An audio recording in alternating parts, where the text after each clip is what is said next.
जोहार,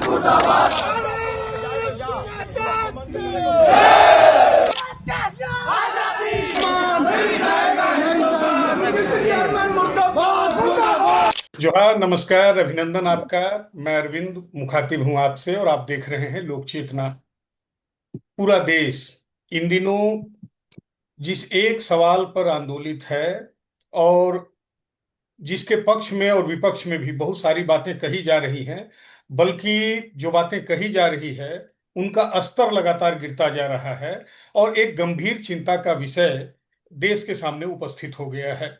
मसला है यूजीसी की नई गाइडलाइन का, जिसे लाया तो गया था समता संवर्धन के नाम पर, लेकिन जो दृश्य दिख रहा है उससे ये लगता है कि विषमता और टकराव की स्थितियां ज्यादा बनने लगी हैं। बगैर अपनी तरफ से किसी प्रिजुडिस या किसी अपनी तरफ से कोई भावना अभिव्यक्त किए, मैं समझता हूं कि जो सबसे अधिकारी वक्ता इसके लिए हो सकते हैं झारखंड से कम, तो प्रोफेसर मिथिलेश कुमार सिंह, जो संयोग से डीन स्टूडेंट वेलफेयर भी हैं, तो जाहिर है कि बच्चों का, विद्यार्थियों की समस्या वो ज्यादा समझते हैं, ज्यादा बेहतर समझते हैं और उनके लिए क्या ठीक हो सकता है, क्या गलत हो सकता है, इसकी बेहतर जानकारी है उन्हें। तो हम प्रोफेसर मिथिलेश कुमार सिंह से आज बात करेंगे इस मसले पर। फिलहाल जो परिदृश्य है देश में, लगातार आंदोलन हो रहे हैं यूजीसी हेडक्वार्टर के सामने, दिल्ली में भी हुए, लखनऊ में, पटना में, मुजफ्फरपुर में, कई जगहों पर आंदोलन हुए। और जो दृश्य पूरे देश में दिख रहा है, मुझे लगता है कि झारखंड में अगर नगर निकाय चुनावों की घोषणा नहीं हुई होती तो शायद यहाँ भी कुछ उस तरह के दृश्य देखने को मिलते, जिसे मैं अप्रिय ही कहना चाहूंगा। समता संवर्धन के नाम पर जो कुछ हो रहा है उसे बेहतर तो नहीं कहा जा सकता है। तो हम शुरुआत करते हैं प्रोफेसर मिथिलेश कुमार सिंह जी से ही। मिथिलेश जी, स्वागत है आपका। और सबसे पहले आपकी अपनी टिप्पणी इस मामले पर, आपको क्या लगा जब ये फैसला सामने आया आपके? धन्यवाद अरविंद भाई। और ये इस फैसले के आने के बाद, इसकी प्रतिक्रिया से मैं पहले अवगत हुआ, इस फैसले से बाद में अवगत हुआ। ईमानदारी पूर्वक मैं ये पहले कबूल कर लूं, तब शायद बात करना ज्यादा बेहतर होगा। कारण कि विश्वविद्यालय की व्यवस्था से जुड़े होने के कारण और विश्वविद्यालय के विद्यार्थियों की समस्या और उनके समाधान से कहीं न कहीं सीधे तौर पर जुड़े होने की वजह से हमारे हिस्से भी कुछ दायित्व हैं ऐसे, जिनकी वजह से इन चीजों को देखना पड़ता है।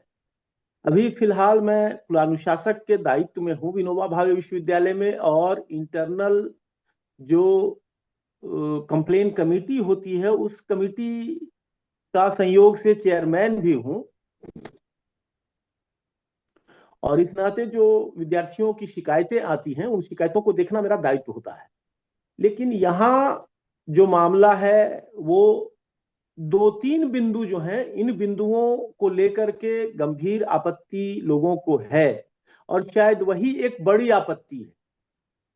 जो बाकी सारी चीजें हैं कि भाई समता संवर्धन समिति का गठन किया जाना है, इसमें कहीं से किसी को कोई असहमति नहीं होगी, और किसी तरह का कोई डिस्क्रिमिनेशन, कोई विभेद होता है, ये ऐसे केसेस भी आते रहते हैं उच्च शिक्षण संस्थानों में।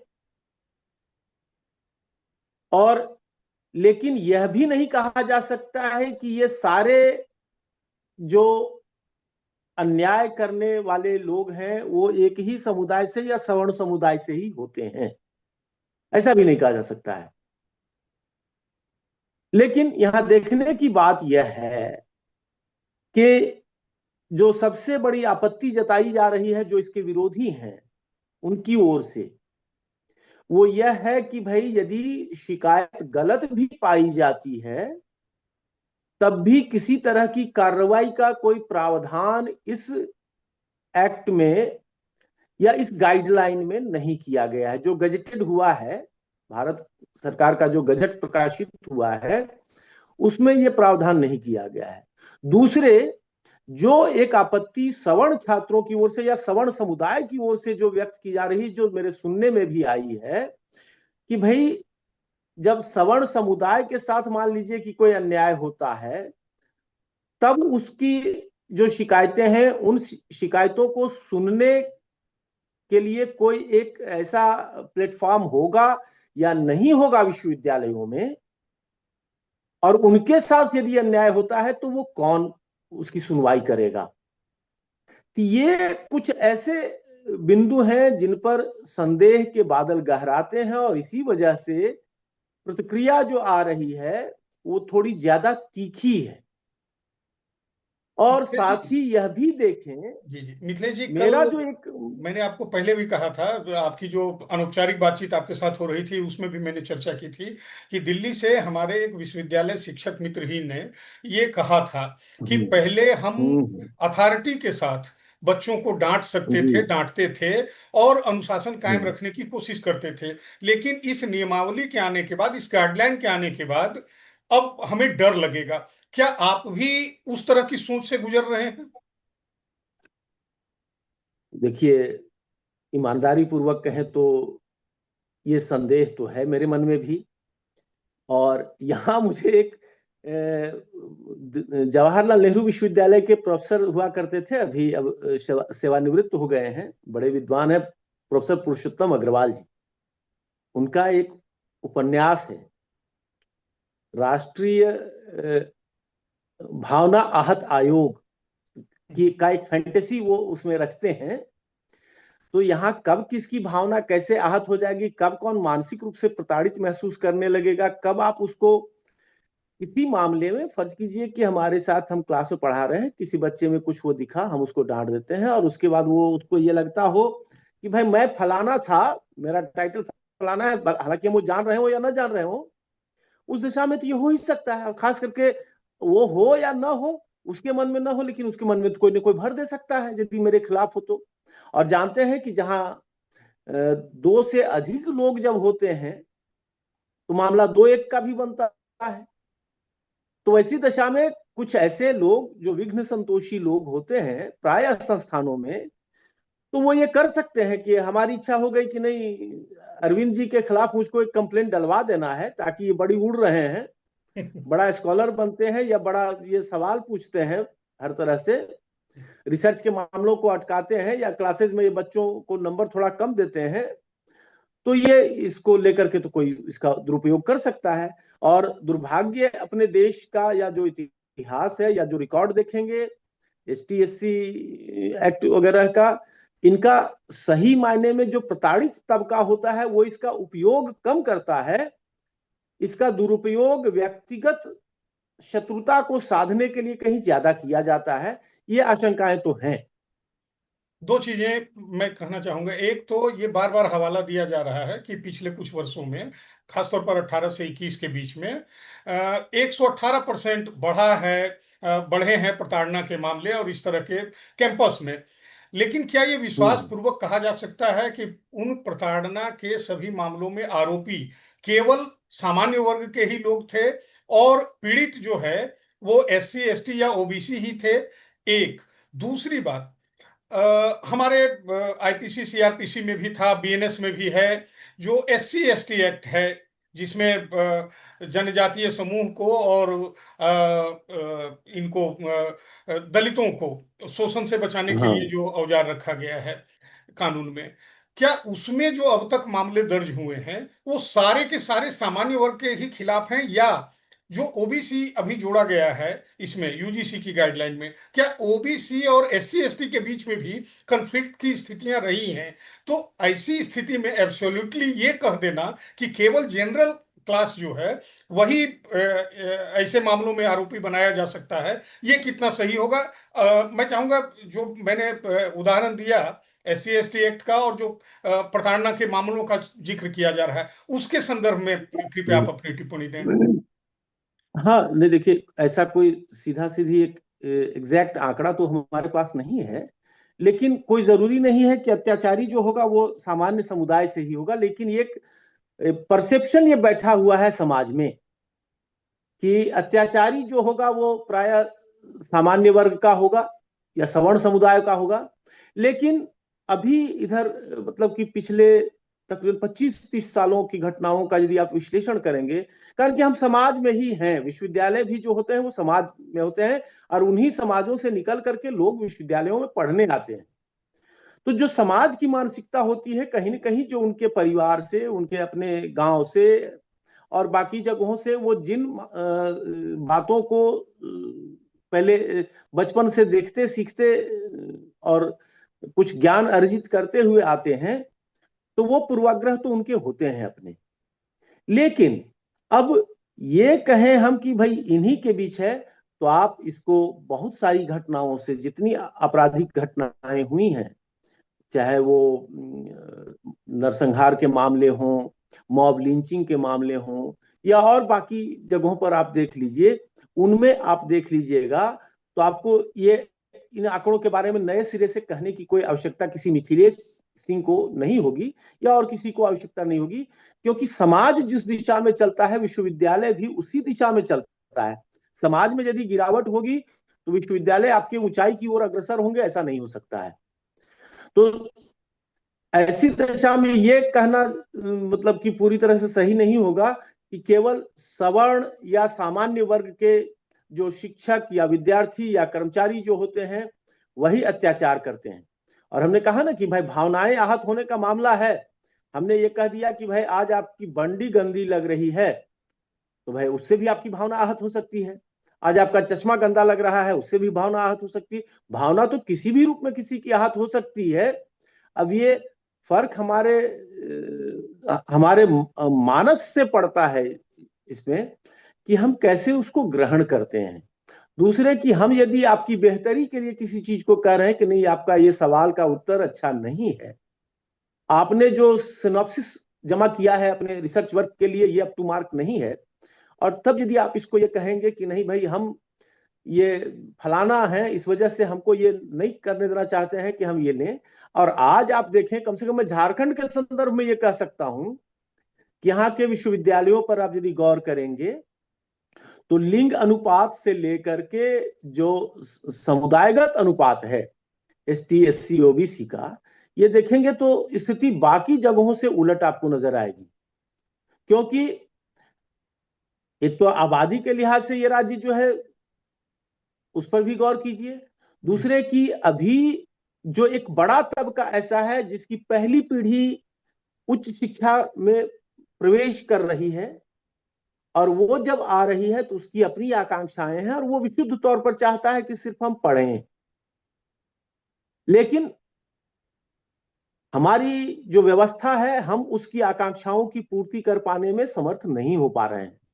ये एक बड़ा सत्य है और इसमें हर कोई दोषी है।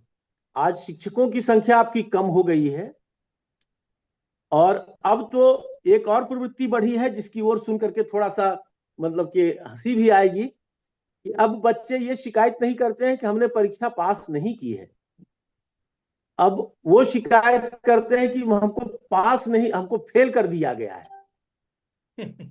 और हमने तो इतना लिखा था, कम से कम 25 पन्ने का पूरा ये भर दिया था, पूरी कॉपी भरी हुई है हमारी। और जब उसका हम लोग कई दफा देखते हैं कि भाई अच्छा, जब बच्चा शिकायत कर रहा है तो दिखला लिया जाए, तो उसमें जो नंबर दिए गए होते हैं, कई दफा जो दूसरे एग्जामिनर्स होते हैं वो कहते हैं कि इतना जो नंबर दे दिया गया है ये कुछ ज्यादा ही दे दिया गया है। तो जहां ऐसा लग रहा है कि परीक्षा में बैठने का मतलब अब परीक्षा पास करने से हो गया है, तब तो ये ऐसे मामलों में फिर शिकायतें आ सकती हैं। आएंगी आएंगी और बिल्कुल आएंगी। आएंगी। अब कमेटी जो बनेगी, अच्छा कमेटी को हर बार रिपोर्ट देनी है, हर सप्ताह, 15 दिन, महीना दिन, और इस तरह से आपको करना है, रिपोर्ट देना है कि हमारे यहाँ ऐसी कोई घटना नहीं हुई है, कुछ ये नहीं हुआ है।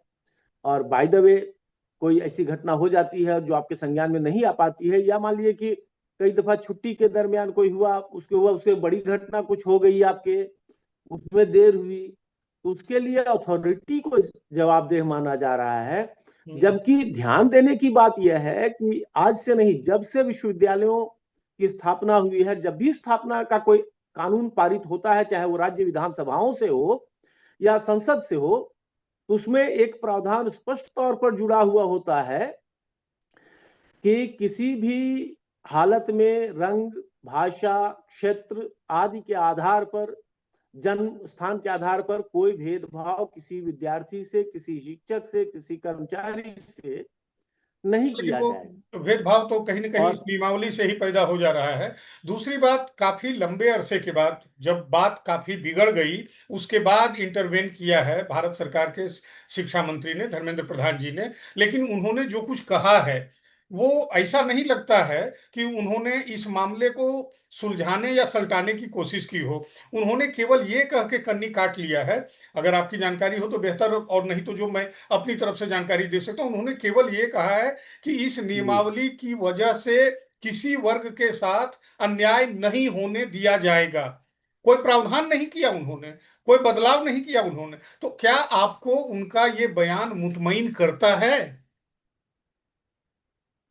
देखिए, गांव में सीधे लोग जब बोलते हैं बड़े ठेठ अंदाज में कि बाबू लिखतम के आगे बख्तम क्या, जी, जो कुछ ब्लैक एंड व्हाइट में है, गजेटेड है, लिखित जो प्रावधान है कानून के नजर में उन्हीं की अहमियत है। जी, किसी के वक्तव्य की, अखबार में प्रकाशित कोई भी वक्तव्य, कोई भी बयान कानून की नजर में उसका कोई अस्तित्व नहीं होता है।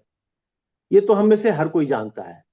ऐसी दशा में एक ये पैचवर्क का काम हो सकता है कि नहीं होने दिया जाएगा, लेकिन लिखित रूप में आप जो किए हैं उनको, उनमें संशोधन की आवश्यकता है जी, कि भाई अन्याय किसी के भी साथ हो, उस अन्याय को कैसे आप एड्रेस करेंगे। यदि फर्ज कीजिए कि एसटी, एससी, ओबीसी के साथ अन्याय हो रहा है, लेकिन ये कैसे हम मान करके चल रहे हैं कि हाँ वो सवर्ण के साथ अन्याय नहीं हो सकता है। जी, यदि सवर्ण के साथ अन्याय होता है जी।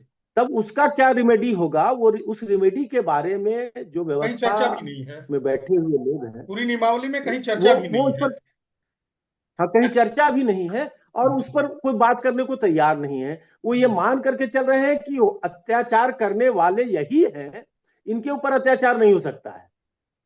देखिए, और अप्रिय कितने विषय है तरह की, विशेष ये, लेकिन एक चीज मैं जोड़ना चाहूंगा। मैं लगातार सोशल मीडिया पर जो डिफरेंट पोस्ट आ रहे थे, खासतौर पर कई पॉलिटिकल पार्टीज के प्रवक्ताओं की तरफ से, और कुछ जो स्वतंत्र विचारक और सामाजिक कार्यकर्ता कहे जाते हैं उनकी तरफ से भी, तो बार बार हम्म, ये हवाला दिया जाता है कि हजारों सालों से जुल्म हुआ, हजारों सालों से दमन हुआ, ये सारा कुछ। ये वही लोग हैं, जब भारतीय राजनीति का एक फिरका जब ये कहता है कि मुसलमान आक्रांताओं ने ये किया वो किया, तो यही लोग झंडा उठाकर और डंडा उठाकर भी खड़े हो जाते हैं कि आप हजार साल हम्म, पहले की बातों को जो है वर्तमान और भविष्य का जो है पाथेय मत बनाइए।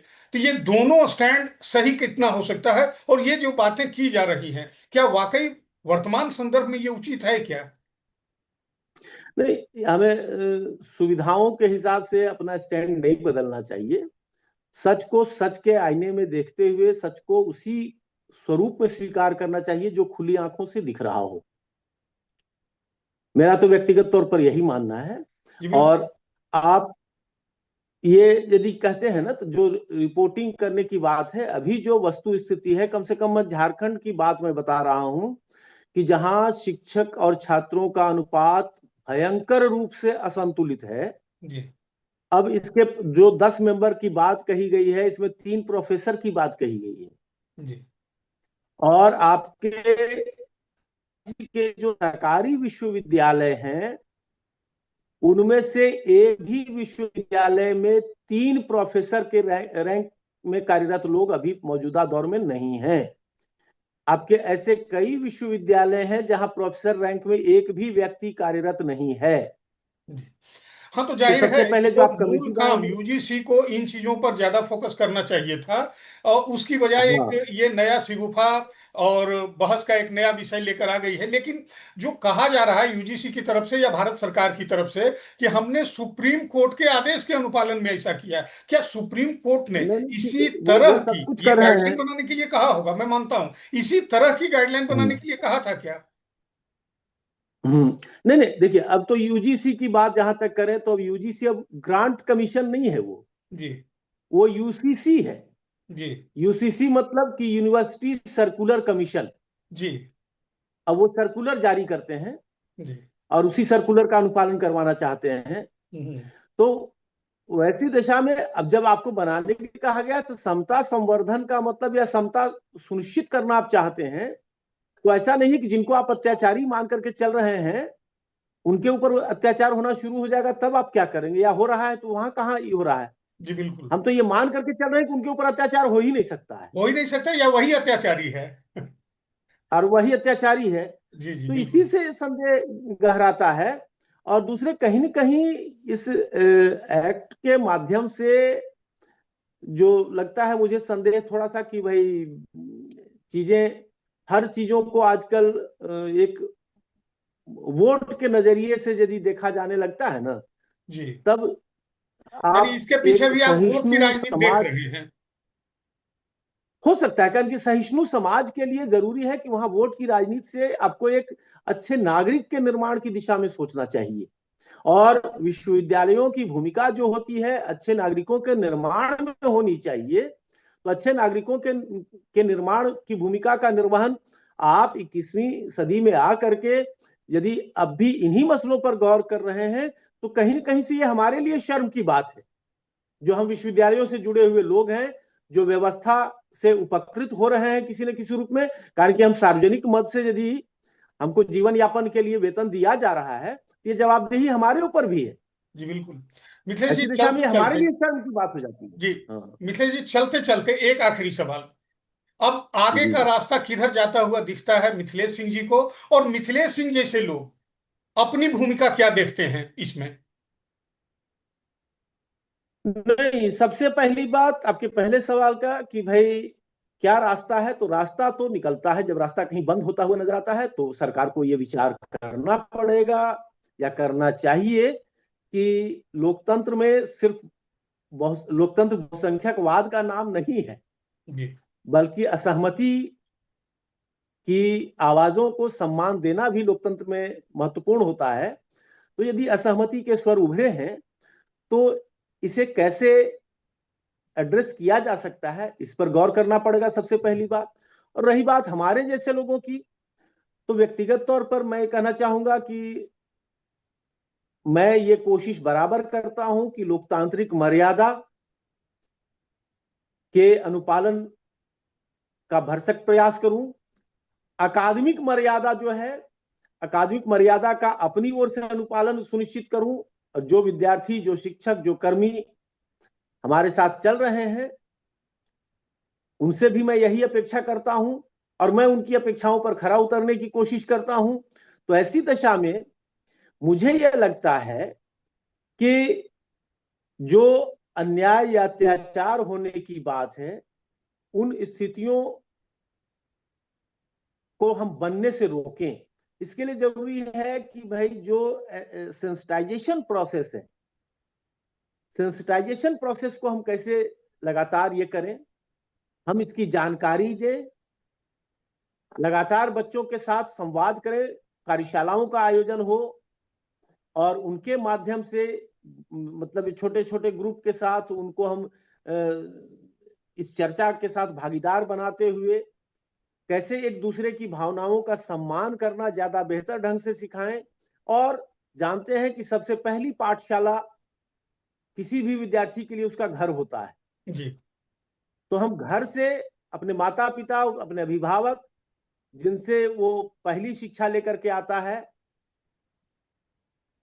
तो वो कैसे वहां से निकले और समाज यदि इसके साथ जुड़ेगा तभी शायद शिक्षा व्यवस्था में भी वो अन्याय अत्याचार की जो स्थितियां हैं उनसे मुक्ति होगी। वरना सब कुछ चल रहा है, धीरे धीरे समाज उथल पुथल होते हुए चलेगा।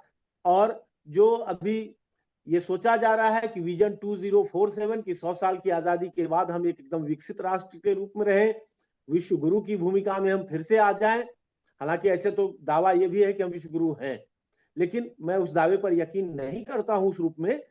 लेकिन मुझे यह लगता है कि विजन 2047 को यदि हम देख रहे हैं आज के 14 सालों के बाद, तो उस 14 साल के बाद हम एक ऐसे भारत के निर्माण में रहें कि जहां ऐसी घटनाएं न हो। और यदि वैसा समाज हम बना पाते हैं, वैसे विश्वविद्यालयों का निर्माण हम कर पाते हैं, वैसे माहौल का निर्माण हम कर पाते हैं, तो शायद हमारे जैसे लोग ज्यादा सौभाग्यशाली महसूस करेंगे। धन्यवाद मिथिलेश जी, इस चर्चा में शामिल होने के लिए। बहुत बहुत काफी बहुमूल्य विचार आए बहुत बहुत आपके, और जैसा कि आपने कहा कि लोकतंत्र में असहमति का सम्मान भी जरूरी है।